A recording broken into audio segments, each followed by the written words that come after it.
Maswerte ang pagdating namin sa Sitangkay dahil nagsisimula na ang tag-ulan. Ang panahong pinakahihintay ng islang uhaw sa sariwang tubig. Wala na. Si Marisa, inaayos na ang mga drum at galon para pag-ipunan ng tubig. Nako, ulan natin. Oo, nandyan na. So pag ganito, talagang alerto kayo. Oo, alerto Malapit talaga. ng umulan, Oo, ayusin niyo na yung mga ayusin. tubo niyo. Paano yun? Wala pa kayong tubo dun sa malaking tangke? Walang magawa kasi walang ipambili. Wala pang budget. Wala pang budget. Ang malaking drum galing pa raw sa Malaysia at binili ni Nanay Marisa sa halagang 7,500 piso.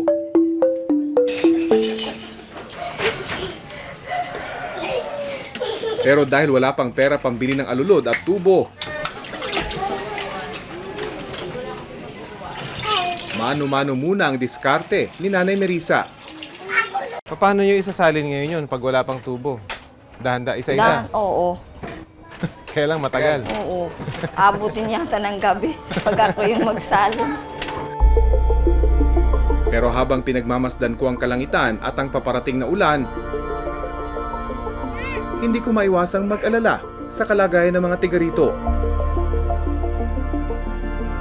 Pagka bagyo ba, umaabot dito sa flooring nyo? Minsan kapag bagyo, minsan kasi ganun yung dagat, tumataas. Tapos maglilinis pa ng dagat. Mahirap, no? Pero tiis-tiis lang. Pero ba't ayaw nyo dun sa may lupa? Dun sa may isla na may lupa? Wala kasi kaming lupa doon, kung may mahanap buhay ba doon. Kasi dito meron hanap buhay.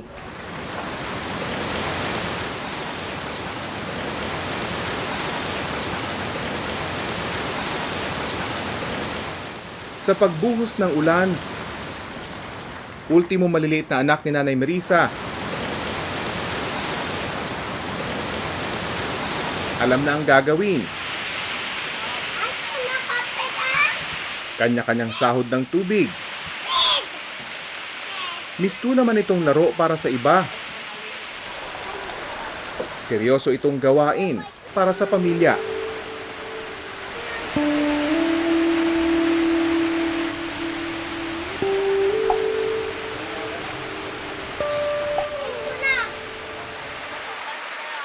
At matapos ang ilang buwan para ito ay matikman,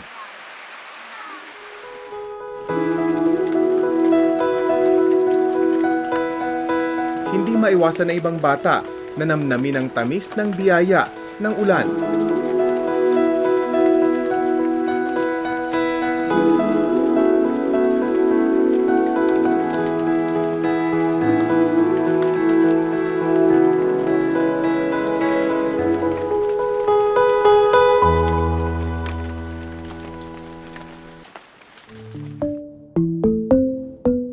Ang problema sa tubig ng Sitangkay, pinakaramdam sa poblasyon kung saan nakasentro ang kanilang komersyo. Pero sa karatig isla nito, merong isang bukal na pwedeng pagkunan ng sariwang tubig sa gitna ng pinakamalaking isla na sakop ng bayan.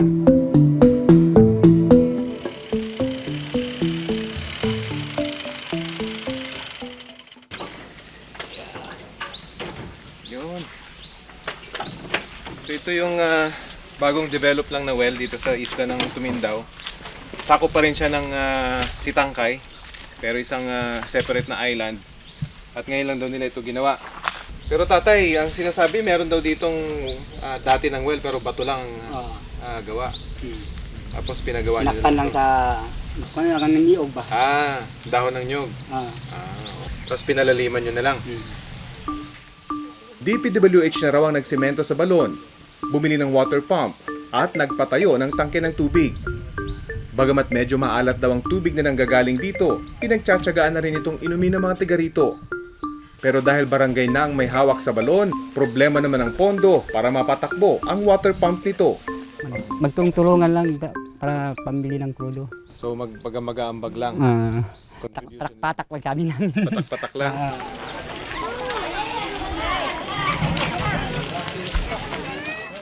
May tubo na patungo sa sentro ng barangay kung saan naroon ang mga gripo.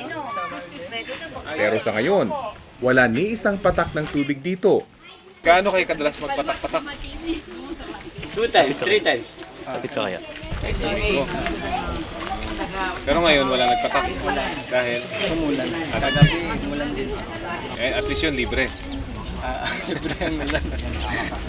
Pagka hindi, magkano yung pinapatak niya? Yung isang paglapas, 5 piso, 10 piso. Kaya pag ulan, so okay na yun. Doon na kayo nasanay. Ang residenteng si Mang June, nakapag-ipon ng tubig ulan, kaya ito ngayon ang kanyang pinakukuluan para inumin.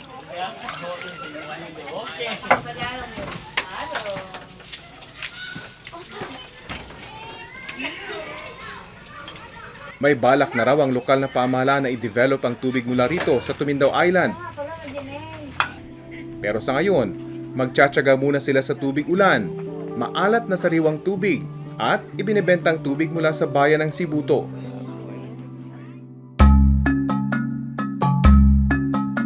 Katapat lang ng Sitangkay ang isla ng Sibuto. Bago pa man ito humiwalay para maging isang bayan.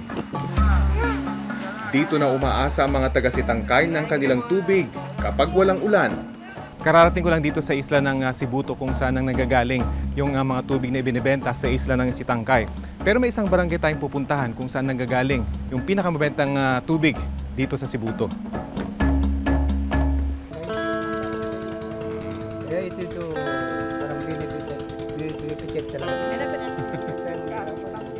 Ito ang balon ng barangay Taungo sa bayan ng Sibuto. Sa tagalan nilang hinahango ang tubig dito, 3 tangke na ang nakatayo rito. Kailan pa po nagsimula itong water system niyo po dito? Ito, matagal na siya. Tagal na. Opo. Sino po nagpagawa nito? Nabanggit niyo DPWH, tama ho ba? Opo, opo. Pero ngayon, sino nagme-maintain itong water system po ninyo? Yung barangay. Barangay. Opo. Oo. Tapos itong tubig nyo, diretso na sa mga bahay-bahay. Sa bahay. Mga bahay. Mga bahay meron na. Opo. Pero talagang purely barangay project lang po ito. Barangay project. Opo. Libre ang serbisyo ng tubig sa barangay Taungo.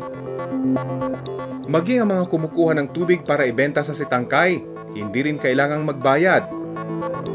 Tulong na rin daw ito sa kanilang mga residenteng naghahanap buhay. Sa katabing barangay ng Tongehat dito sa Sibuto, natuntun namin si Tatay Eldam, Yun ang nawala. Tapos binibenta nila. ang una kong nakilala sa Sitangkay na nagbebenta ng tubig mula rito. Ikaw, hindi ka nagpatayo na.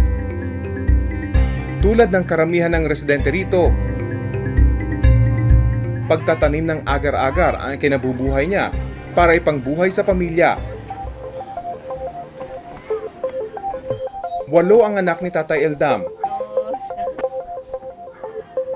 At hindi sapat ang kita niya sa pag-aagar-agar. Saan mo ginaya yung pag-business ng tubig? Kasi nakita ko mga kasama taga dito, nakita ko na sabi nila mabuti pa magbenta na tayo ng tubig. Yung agalaga matagal kita maghintay. Ng pera. Yung magtubig, madali lang kita isang araw makapera na. Pribadong individual ang may-ari ng balon na pinagkukunan ni Tatay Eldam ng tubig. Binubomba ito patungo sa pantalan kung saan naroon ang kanyang bangka. 1,500 ang bayad kapag napuno ang lahat ng kanyang imbakan. So magkano kinakita mo sa 1.5 na binibili mong tubig?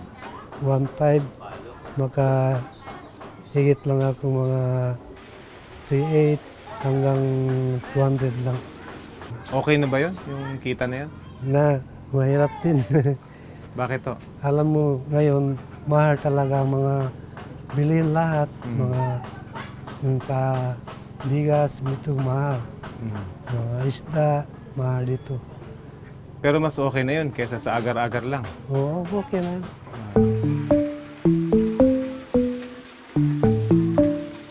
Delikado ang araw-araw na biyahe patawid ng Sitangkay. Kaya si Tatay Eldam naniniguro para hindi mapiligro. Alon. Alon ang kalaban mo. Alon ang kalaban. Pati ulan, So pagka malaki ang alon, wala kang biyahe. walang biyahe. So pag wala kang biyahe, walang kita sa Walang tubig. kita.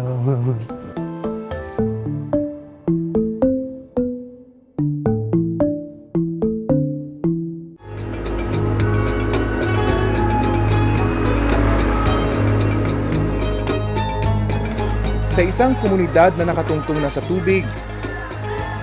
At dito umaasa ng kabuhayan. Masakit isiping tubig ang kanilang pinakamalaking problema na tila mahirap solusyonan. Kung tutuusin, may mga posibleng solusyon namang nakikita. Pero tulad ng maraming problema sa ating bansa, kakulangan sa pondo ang problema.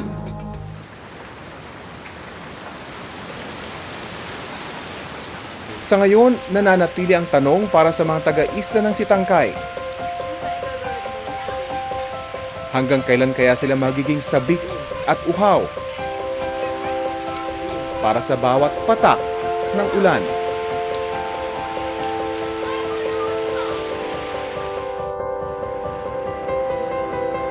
Magandang gabi. Mula rito sa Sitangkay, Tawi-Tawi. Ako si Rafi Tima at ito ang Eyewitness.